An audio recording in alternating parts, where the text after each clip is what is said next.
Nerd morning, everyone. So jumping into part 3 of the Let's Talk Superheroes series that I did with my brothers. This was a really fun conversation. I've got parts 1 and 2 up already on YouTube, so be sure to check those videos out as well. And without further ado, let's go to part 3.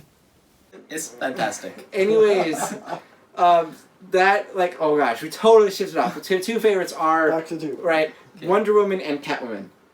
I read every Wonder Woman comic and every Catwoman comic I can get my hands on for very opposite reasons.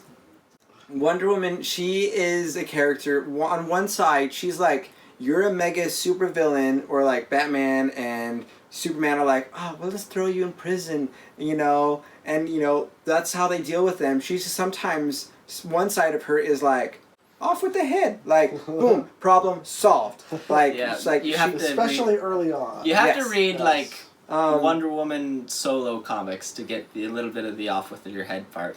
But also on the other side, she has this extremely compassionate thing. Like her, a lot of her villains, she's like has developed a friendship with them, and she is trying to help save them from themselves. And she like Cheetah. yeah, like these characters that she has particularly with Cheetah, because Cheetah kind of feels like the reason I became Cheetah is because you didn't have my back. And that's sort of, but not really. But in her perspective, that's how it is. Right. And so she's angry at Wonder Woman, and this whole time she's saying, we're friends. I'm going to have your back, and I have to fight you because you're doing all these horrible things, but I'm going to see whatever I can do to save you and to help you. And that to her is the first response. And I just find that sense of finding redeeming qualities out of individuals that you were not getting along with to be an extremely appealing thing. If only the world had more of. Right? Right? And Yeah. like that is her default. But ultimately, if she needs to throw down and throw down hard, she will. And Especially if it's a Greek myth character. oh yeah. Medusa? With Wonder Woman, one of the best series to start out with for her is the New 52. I think the first volume starts with blood, and she pretty much has the baby version of Zeus. Like Zeus, essentially died and has been reborn as a baby, and she's toting around this baby who's essentially just a baby. Has the potential to go back to be the deity of himself, but is running around, and she has to deal with the Pantheon. Hera hates Wonder Woman for lots of different reasons, but ultimately they have to work together for all that. anybody. I know, it's the Well, truth. especially if you're a child of Zeus by any means whatsoever, Hera Right, hates you. there's some legit issues there and all that. But Yeah. honestly, such a good series. That's the one I recommend for that. Catwoman is such a fun character, and obviously as a major Batman fan, I have a lot of exposure to Catwoman because she's involved, sometimes very involved, with Batman, and she's just a thief. And that's really the heart of her character, is she goes in there and steals stuff because she wants to steal stuff. I want to do And it. that's not a very virtuous character in that way. That's not what we should look up to, but she just does it so well. And I think there's a lot of things to say about a character who can just has a lot of skill, and she can go into the place that's being patrolled by a whole bat family, that whole city, and just go still and come steal out things. unseen. Or You're just gonna sneak in. yeah, Uh-huh. and she'll steal from supervillains. She'll steal from heroes. She will do all these things, and she ultimately, though, will work with and team up with people because she does have a She's good not heart. malicious. No. She steals because she believes that's who she is and that's how she's gonna get Yeah. stuff. She doesn't steal for malicious reasons. If she's in the middle of a theft and she gets caught, she'll beat you up. But if she's in the middle of a theft and you catch her, she's not going to say, "Oh, you saw me. Well, now you die." Yeah. That's No. not her. Really, though, a lot of her things. I mean, there's a lot of self-interest. There certainly is, but she also plays the Robin Hood character Quite Yeah. a bit. quite a bit, which is really a really lot. I think there's lots of stories with Catwoman in particular where she maybe robs some rich guy or villain or somebody who kind of deserves it, and then will basically turn around and donate the money to, let's say, Walk down the road. women in need or other Yeah. things. Yeah. Give it to some guy who just really needs a lunch or something. Yeah. Like, But just they're gives a also hobo, like, here's like $2 million, have fun. Here's a whole stack of cash. That, what are the stacks I just Yeah. Here you go. And she does this. Yeah. She doesn't really kind of put value on what she steals, which is she's very not interesting. not materialistic, No. which is super true. Like I think after, oh gosh, spoilers of potential things. She moves from one place to another place, and she pretty much has a box. Mhm. Yes, there we go. Non-spoiler version. Is it for her litter? No, but she also has a lot of cats She and would cares claw your eyes about out for animals. that one, though. Right? Shame on you. Whoa. She would. She loves animals, particularly cats. But there's like a lot of stories of her like the people are abusing cats or having lions as pets or tigers as pets or things like that, and they're being in a very non-good situation. And she goes in there and rescues them and takes care of them and does things like that. She obviously has this specific thing with cats, but like you don't hurt animals around Catwoman. Nope. You Or don't steal children. from kids. You don't hurt kids. No kids. Like She has her rules as a kind of a good moral person. Yep.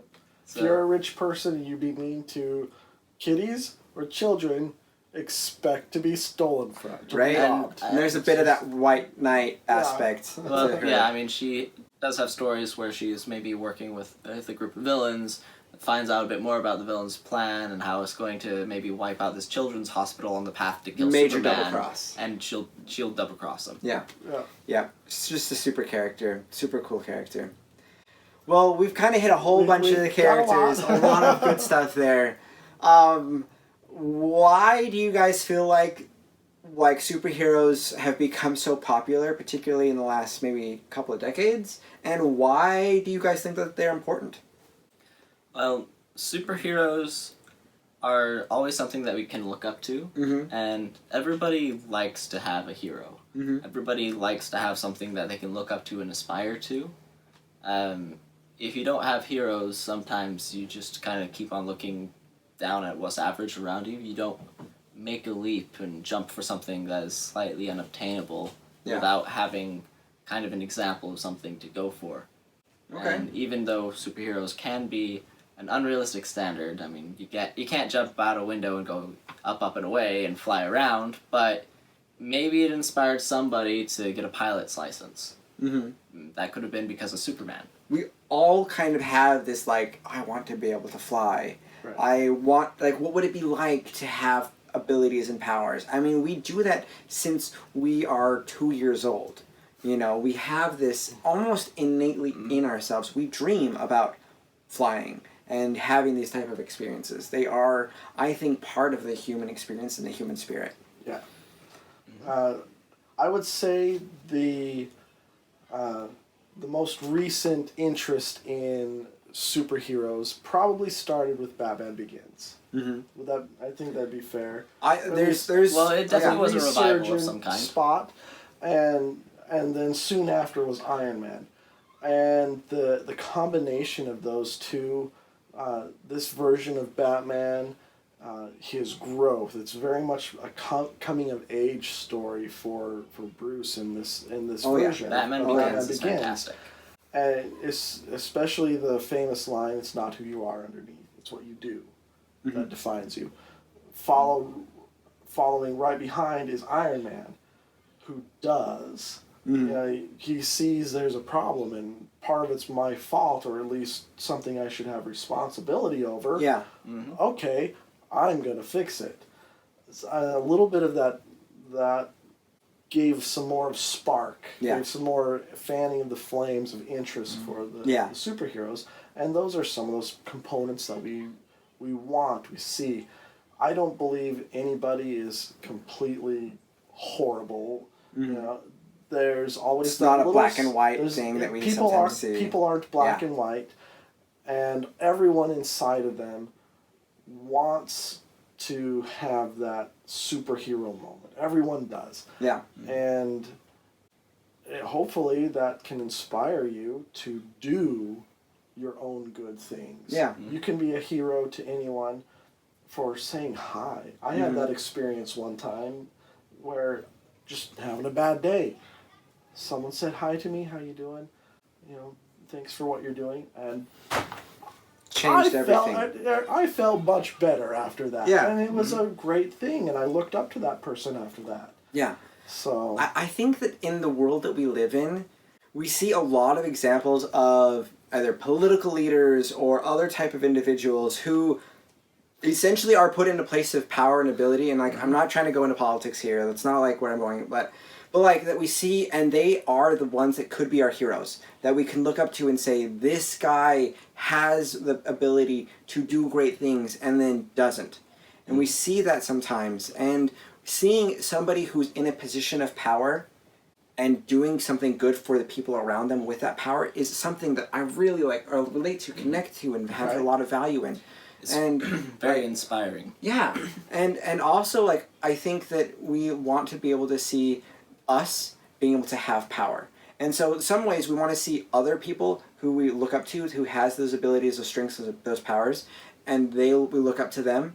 And then we want to be able to see the same thing, that we can put ourselves in this hero's shoes and that we have power to deal with our own battles. Because sometimes, you know, whether it's our taxes, our job that's hard, the stresses that we have to just make ends meet, things like that, we sometimes have these like villains that come at us, and we don't have the ability to just go and punch our way through them. But we want to have that feeling. Right. And some of that comes across in our reading and our experience of these different characters and how they are able to deal with those type of struggles. And that's something that I think really resonates, both on the side that we want to have heroes in our life and that we can be our own heroes as well. And we see them in this like third person way, also as this first person way. And I feel like that's a really, really cool thing that we get to have inside of our experiences while we go through the superhero genre as a whole. I agree. Well said. Well, I hope that this was a fun type of experience for you guys. You get to be able to talk about some superheroes, things that we love. We find out how basic I am. We just kind of explore about some of the value of the superhero genre. So hopefully that was good. Be sure to like and subscribe for more content like this. And thank you guys so much for watching. Oh, and be sure to comment your favorite superheroes below. Definitely put us which one's your favorite. Why. And why. Why is important. Totally. Cool. Thanks, guys. Have a good one.